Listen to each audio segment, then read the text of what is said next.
I think this video gonna be sucks, but I will post it anyway. Aku ada type 2 diabetic. Dapat tahu type 2 diabetic ni since 2022. So actually when it comes to NCD, benda tu dah ada lama je.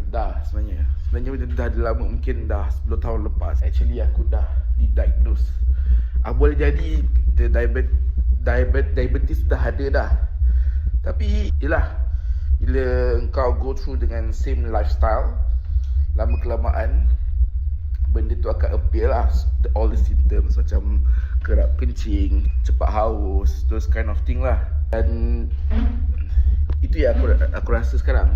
And when it comes to NCD, it's irreversible. Maksudnya kau tak boleh patah balik. Setengah-setengah doktor kata yes, boleh reverse.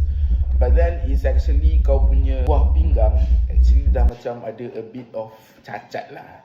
Ada sebab dia keep on filtering previously kan. So dia ada kecacatan. So mungkin kau punya buah pinggang tu previously boleh guna 100%, but currently is up to like maybe 85, 90, I don't know, 85 something like that. Tahun ni aku nak focus more on jaga kesihatan lah.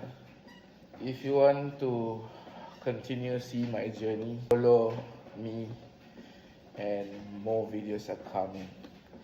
Selamat tahun baru. Semoga Allah capaikan segala benda, goals yang kita nak dapat untuk tahun ini. Bye.